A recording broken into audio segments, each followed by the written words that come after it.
Finland is ranked at or near the top of having the best educated students in the world, which left everyone wondering, really? Finland? These are the people who gave us the air guitar championship. Hello? Hello? And the sports of cell phone throwing and wife carrying.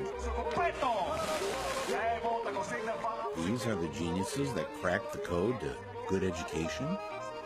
I mean, how is it that the kids in Finland are ahead of the rest of the world? So here's what happened. Back in the day, Finland's schools sucked on the level that ours suck on.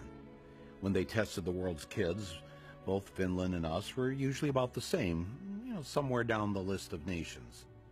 But Finland didn't like that. So they tried some new ideas, and in no time, Finland shot to the top of the world. Their students were #1. How did they do that?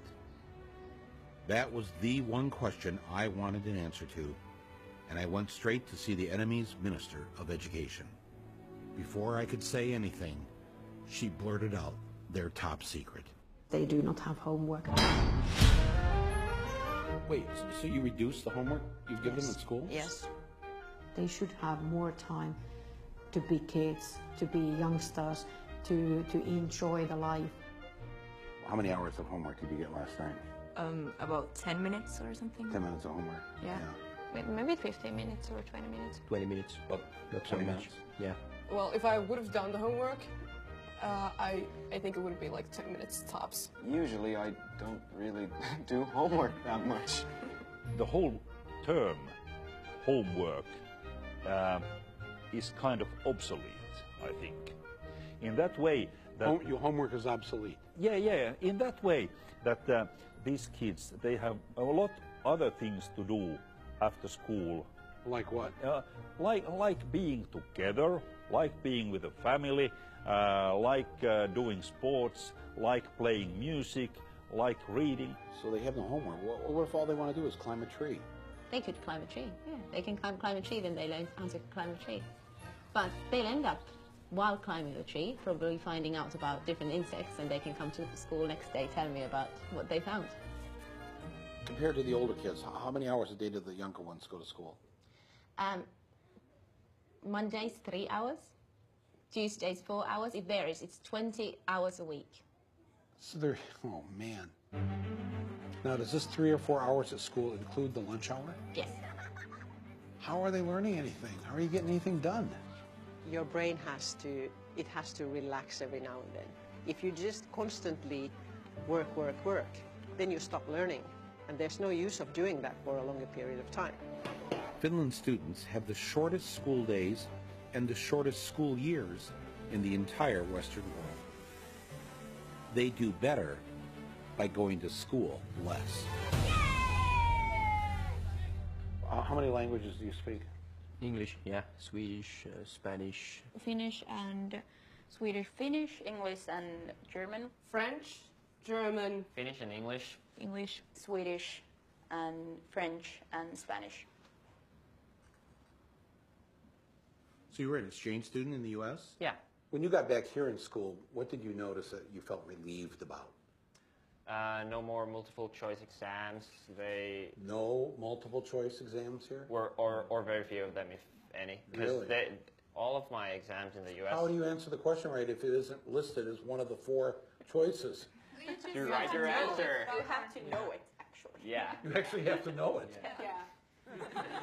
If there was one thing I heard over and over again from the Finns, it was that America should stop teaching to a standardized test. Get rid of those standardized tests. National testing. The standardized tests. Standardized testings. What you are teaching your students is to do well on those tests, and you're not really teaching them anything.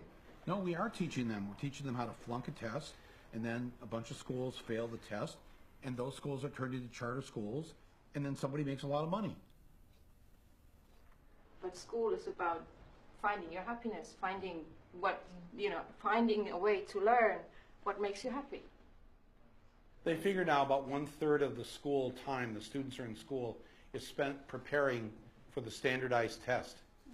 And so they've eliminated a lot of things that aren't on the test. So music is gone, art is gone, poetry is gone. Yeah, in many schools. Civics isn't even on the test. So now schools are dropping Really? civics. Yes. Civics, American civics. Okay. Unbelievable. We got rid of poetry. Really? Yeah. Yeah. Why? It's a waste of time. When are they ever going to learn? When are they ever going to speak as poets when they're adults? How does that help them get a job?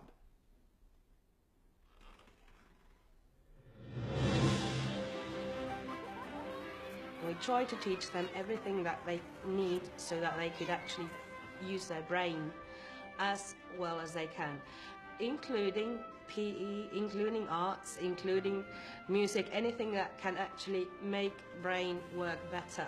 The children need to be baking, they should be singing, they should be doing art and going on nature walks and doing all these things because there's this very short time that they're allowed to be children.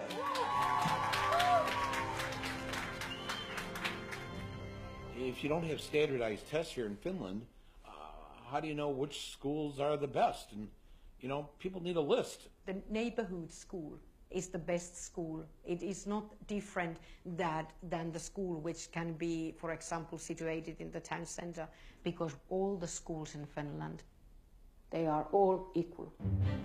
When we move to a new city, we never ask where the best school is. It's never a question. So nobody has to shop for schools. There's nothing different in any of our schools. They are the same. It is illegal in Finland to set up a school and charge tuition. That's why, for the most part, private schools don't exist. And what that means is that the rich parents have to make sure that the public schools are great. And by making the rich kids go to school with everyone else, they grow up with those other kids as friends. And when they become wealthy adults, they have to think twice before they screw them over. In the United States, education is a business. They're corporations making money. Here, it's so student-centered that when we had to redo our playground, they had the architects come in and talk to the kids. Were they listened to? Yes, yes. There are things on our playground that the students really wanted. Being in school here is more independent. We're treated more like adults than in the United States. Yeah. I mean, we don't need a hall pass to go to the bathroom during class. Yeah. Yeah. We'll see students commuting on the subway, even as young as 7 and 8, going on their own to school. When I started doing teacher training practice back in the US, I was in these certain neighborhoods teaching these kids and telling them, you can be anything you want to be when you grow up. This is kind of a lie. And when I came to Finland, a lot of my teaching is based on what the kids want and what they see for their future. So it doesn't feel so false to say you can really be whatever you want to be when you grow up, because they're making it happen already. They already have such power.